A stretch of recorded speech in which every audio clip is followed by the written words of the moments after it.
Hello.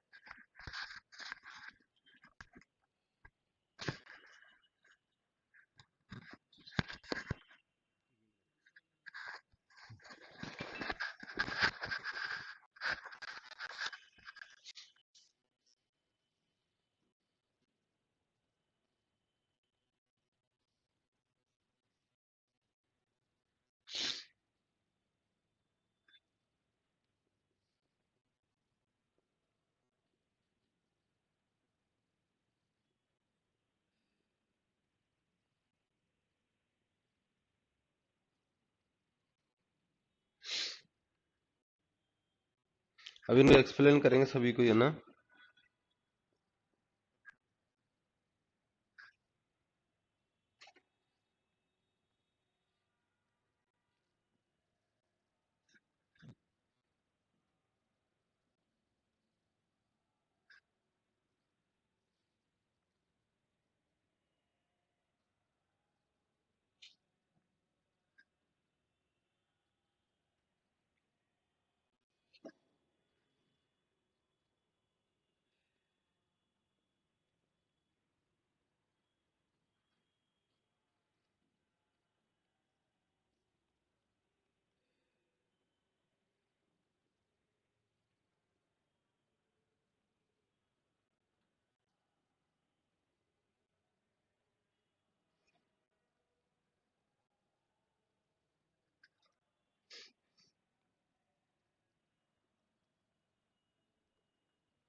आज और भी कम हो गए स्टूडेंट। तो कल हमने ASP.NET के बारे में कुछ देखा था। तो आप बताएंगे डॉट नेट के बारे में, क्या समझ में आया हमें? क्या होता है dot net? ASP dot net क्या होता है? आप बताओ, खड़े होके बताओ, एएसपी डॉट नेट क्या है?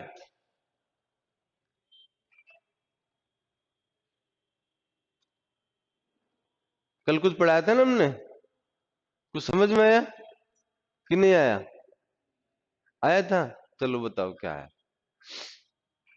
What is MS, what is ASP dot net? ASP dot net क्या होता है?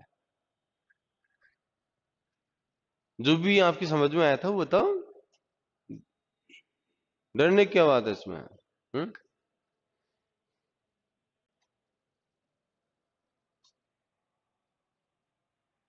बताओ बताओ क्या होता है, क्या है ये, और इसमें क्या होता है? हम्म कुछ पता नहीं है कि बोल नहीं पा रहे हैं? बोल नहीं पा रहे? कोई बात नहीं, सिट डाउन। आप बताइए। हाँ, खड़े होके बताओ।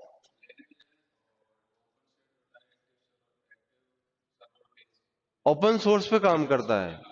पहले ये नहीं था ओपन सोर्स, बाद में किया गया है। और ASP.NET एक्चुअल में विजुअल स्टूडियो के नाम से एक पैकेज आता है जो माइक्रोसॉफ्ट कंपनी ने बनाया हुआ है यूएसए ने, तो उसके बेस पे ये काम करता है। और क्या है इसमें? Thank you, sit down, very good. तो कल वाला हम एक बार वापस रिवाइज कर देते हैं, डोंट वरी। वैसे देखो, मार्केट में ASP.NET अपने आप में बहुत ही पावरफुल लैंग्वेज आ चुकी है मार्केट में। और सबकी अलग अलग थिंकिंग है, किसी को गवर्नमेंट जॉब में जाना है, किसी को प्राइवेट सेक्टर में जाना है, लेकिन इसमें पूरी दुनिया को कवर करके रख दिया है डॉट नेट ने। मतलब सब कुछ इसके अंडर में चल रहा है। मार्केट में जबरदस्त डिमांड है डॉट नेट डेवलपरों की। डॉट नेट डेवलपरों की जबरदस्त डिमांड है। मैं खुद भी सॉफ्टवेयर बनाता हूँ, मैं खुद का ऑफिस भी चलाता हूँ, स्टूडियो चलाता हूँ मैं, और खुद के डॉट नेट के प्रोजेक्ट भी बनाते हैं। और कंपनी मेरा, जैसे मैंने बताया था, मेरा नाम इस्लाम खान है और मैंने कंप्यूटर साइंस में बी लेवल किया हुआ है। और 10 to 15 ईयर मेरे को कंप्यूटर साइंस का नॉलेज है। तो और डॉट नेट और जावा, सी प्लस प्लस, इनके अंदर कई सारे प्रोजेक्ट्स बनाए हुए हैं। मदुरई, चेन्नई मैंने काम किया हुआ है। तो आपको मैं बेटर से बेटर नॉलेज दूंगा आपको उसके बारे में। तो ये तो अपना कोई बहुत छोटी चीज है, ऐसी बड़ी बात नहीं है कोई भी। लेकिन फिर भी डॉट नेट के बारे में हम एक समझ लेते हैं। डॉट नेट क्या है? एक ये प्लेटफॉर्म है। डॉट नेट क्या है? एक प्लेटफॉर्म है जिसमें मल्टी लैंग्वेज काम करती है। डॉट नेट क्या है? एक प्लेटफॉर्म है जिसपे मल्टी लैंग्वेज वर्क करती है, और मल्टी लैंग्वेज की हेल्प से हम किसी तरह की एप्लीकेशन या किसी तरह के प्रोजेक्ट डेवलप कर सकते हैं। बताया था ना एएसपी डॉट नेट कौन कौन सी लैंग्वेज पे काम करता है, कल बताया था मैंने शायद। एएसपी डॉट नेट जो है कुछ लैंग्वेजों पे वर्क करता है, ग्रुप में काम करता है, नहीं है? वो कौन कौन सी लैंग्वेज बताई थी कल मैंने? कुछ लैंग्वेज के नाम बताए थे।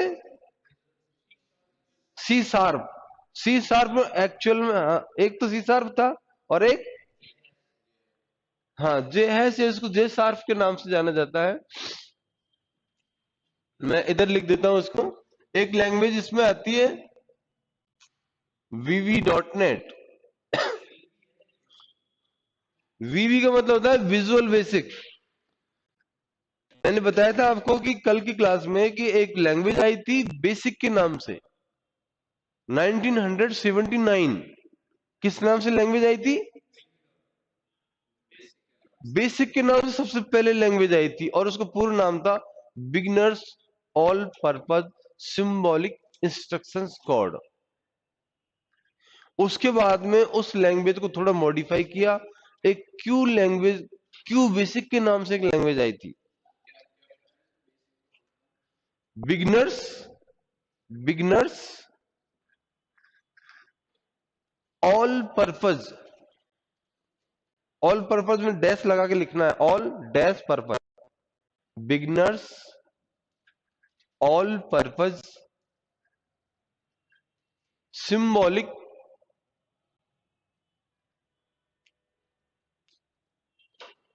Instructions code.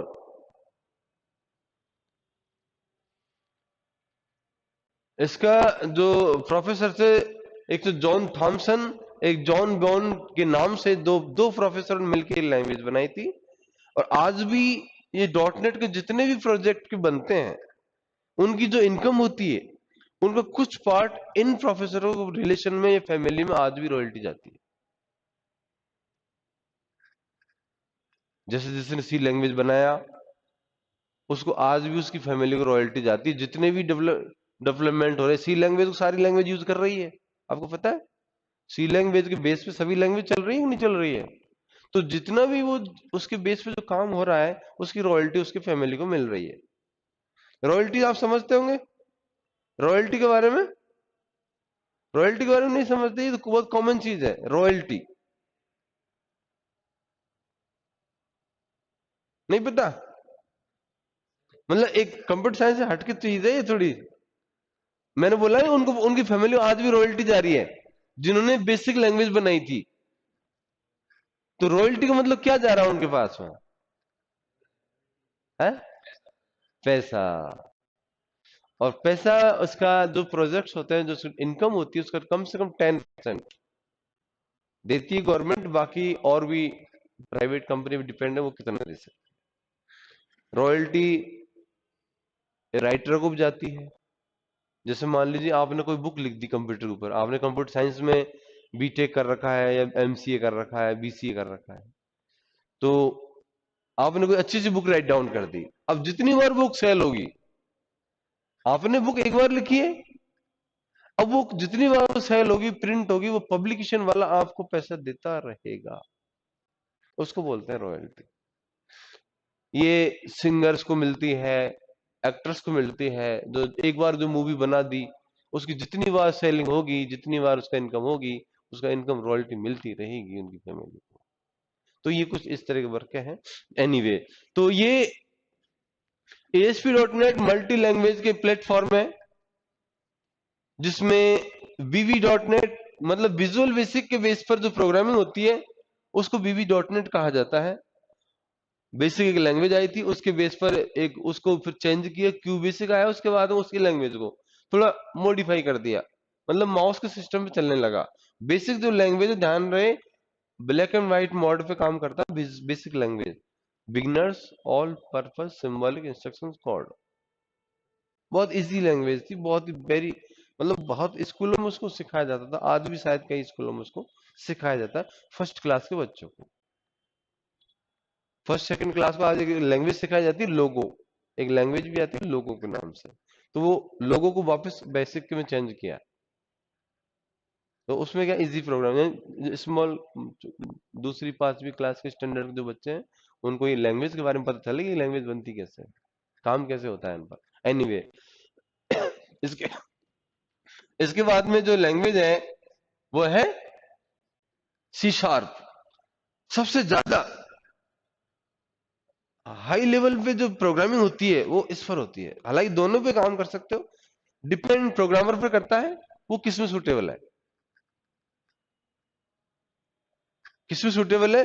बाकी डॉट नेट ने दोनों सेम वर्क दे रखे, कहने का मतलब आपको यहां से अजमेर गेट जाना है, आप उधर से चले जाओ, इस रोड से चले जाओ, एनीवे। तो यहाँ पर आपको कोई प्रोजेक्ट बनाना है, या मेडिकल की लाइन का कोई सॉफ्टवेयर बनाना है, या हॉस्पिटल का कोई सॉफ्टवेयर बनाना है, तो आप दोनों में से कोई सी भी लैंग्वेज चूज कर सकते हो। फुल सपोर्ट करेगा ASP.NET एंड विजुअल स्टूडियो, जो फ्रेमवर्क है वो पूरा सपोर्ट करेगा आपकी डेवलपमेंट को जो भी है। इसमें एक लैंग्वेज J#, या जावा हैश। J# को मतलब जावा का जो वर्क होगा, जावा से रिलेटेड जो चीजें होंगी, वो इस पर काम करेगी। इस पर भी आप अपनी एप्लीकेशन डेवलप कर सकते हो आप।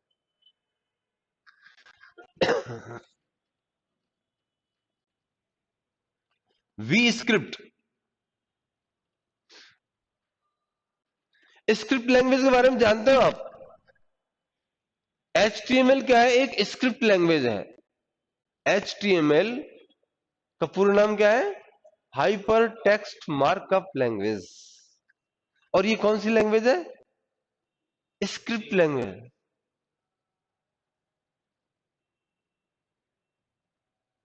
स्क्रिप्ट लैंग्वेज में प्रोग्रामिंग करना एक डिफिकल्ट टास्क है। कोई बता सकता है क्यों? स्क्रिप्ट लैंग्वेज में प्रोग्रामिंग करना टिपिकल टास्क है, वो क्यों है? आपने जावास्क्रिप्ट पर काम किया है कभी? जावास्क्रिप्ट पर?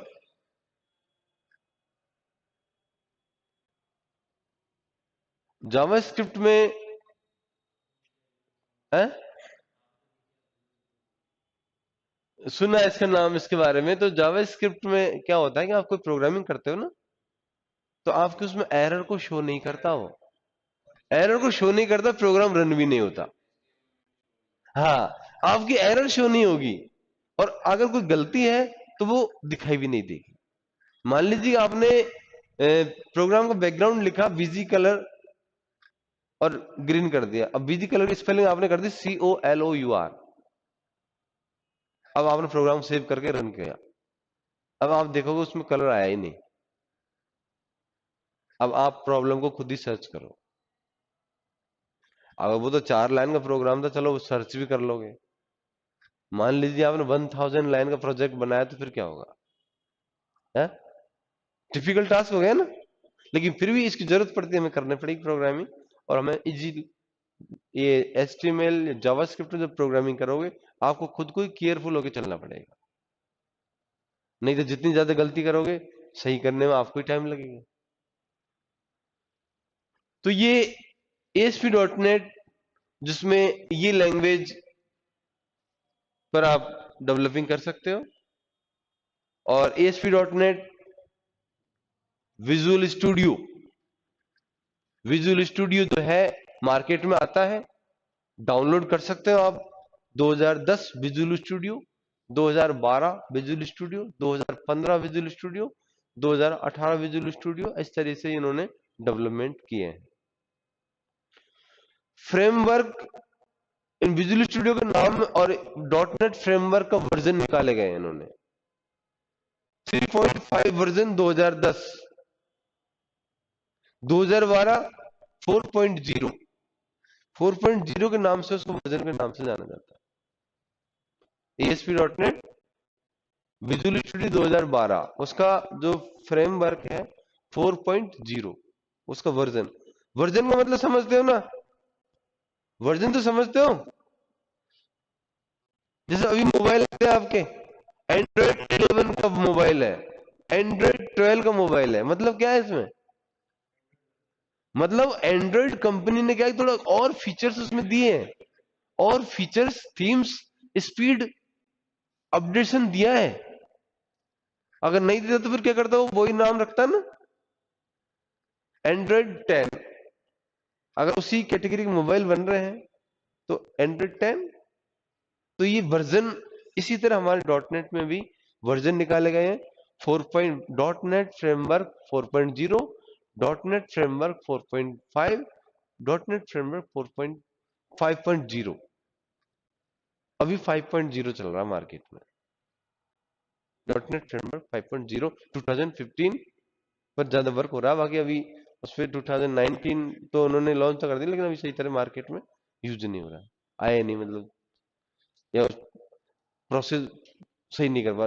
.NET अगर ध्यान रहे, आपको चलाने के लिए .NET में एक तो हाई लेवल का आपका कंप्यूटर होना चाहिए, जिसमें कम से कम 4 GB रैम आपकी होनी चाहिए। कम से कम .NET के लिए 4 GB रैम होनी चाहिए, 500 GB कम से कम हार्ड डिस्क होनी चाहिए, तब जाके बेटर परफॉर्मेंस देगा .NET। चलो, ये तो हमने कल कुछ देखा था, उसके बारे में थोड़ा सा रिवाइज कर दिया। .NET माइक्रोसॉफ्ट कंपनी का प्रोडक्ट है, और पहले ये फ्री ऑफ कॉस्ट नहीं था, ओपन सोर्स नहीं था, बाद में इसको किया गया है। चलो, आज हम देखते हैं इसमें ASP.NET कंपोनेंट्स। यानी एएसपी डॉट नेट के जो इंपॉर्टेंट कंपोनेंट्स वो क्या है, कल भी शायद हमने कुछ देखे थे, लेकिन आज हमने थोड़ा इसको अच्छी तरीके से समझ रहे हैं। तो इसमें नंबर वन है आपके CLR, शायद कल भी बताया था मैंने इसके बारे में, CLR के बारे में बताओ क्या था ये, CLR के बारे में कुछ बताया था कल मैंने कि नहीं बताया था, भूल गए एक ही दिन में है? अरे भूल गए क्या?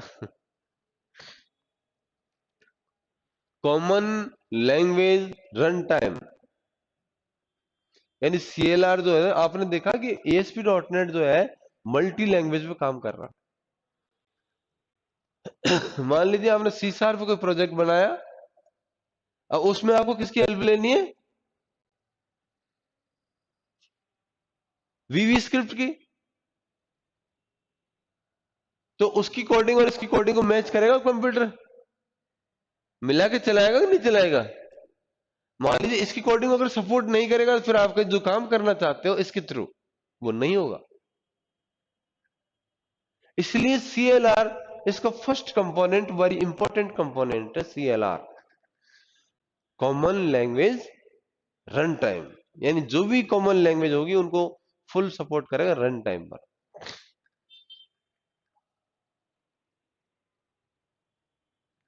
आया समझ में? नेक्स्ट इसमें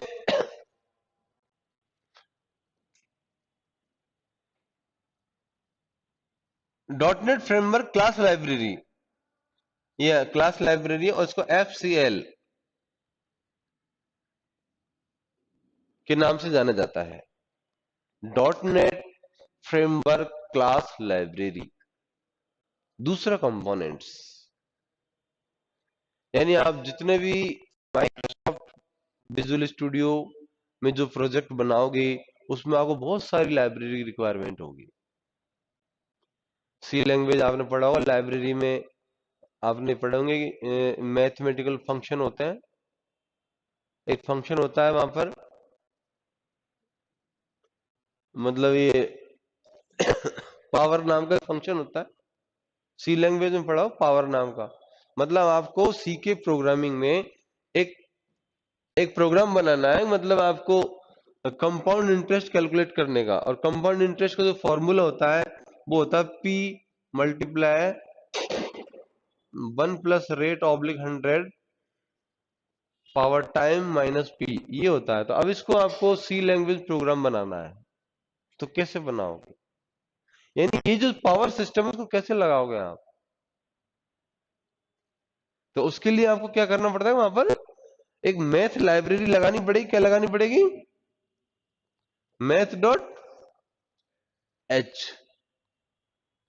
और फिर यहां पर ये फॉर्मूला लगेगा, यानी जो भी है आपका एस एन पी की पावर 2। तो ये तो सी के अंदर तो कुछ ही लाइब्रेरी है, 2 4 5 फाइल ही तो है इसमें सी लैंग्वेज में या C++ में, लेकिन .NET में आप देखोगे आपको अलग से इनको लिखने की जरूरत नहीं है, मतलब कॉमन सिस्टम तो आपको वैसे ही देगा .NET, बहुत सारी लाइब्रेरी आपको वैसे ही आप टाइप करो ऑटोमेटिक आपको सपोर्ट करेगा। लेकिन फिर भी कई बार आपको जैसे SQL कनेक्ट करना है तो उसकी लाइब्रेरी लगानी पड़ेगी, लिखना पड़ेगा आपको ऊपर, इंपोर्ट इंपोर्ट करा के उसकी लाइब्रेरी लेनी पड़ेगी।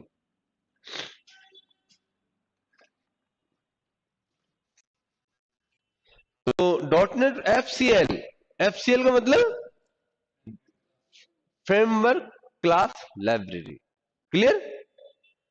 और .NEट में ऐसे ही बताया गया है कि इसको 2000 में बनाया गया है, और इसको उस तरीके से बनाया गया, मतलब ये आने वाले जो 25 साल है ना, वहां तक तो ये उसने बना सका काम, उतनी लाइब्रेरी तो उसने ऑलरेडी क्रिएट कर चुका है।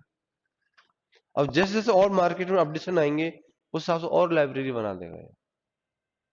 टीम लगी हुई है माइक्रोसॉफ्ट के अंदर, माइक्रोसॉफ्ट को .NEट को बहुत पावरफुल बनाने में बड़े बड़े इंजीनियर लगे हुए हैं। इसके बाद में आपके आता है इसमें CLS, ये समझ में आ गया कि नहीं आया? क्लियर हुआ? आया समझ में? CLR और FCL, फ्रेमवर्क क्लास लाइब्रेरी। इसके बाद में CLS, common common language specification, यानी सभी लैंग्वेजों को स्पेशली फीचर्स प्रोवाइड कराना।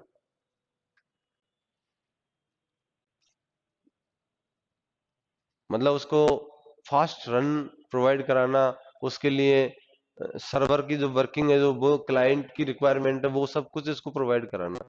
तो ये सब इसके अंदर आता है कॉमन लैंग्वेज स्पेसिफिकेशन।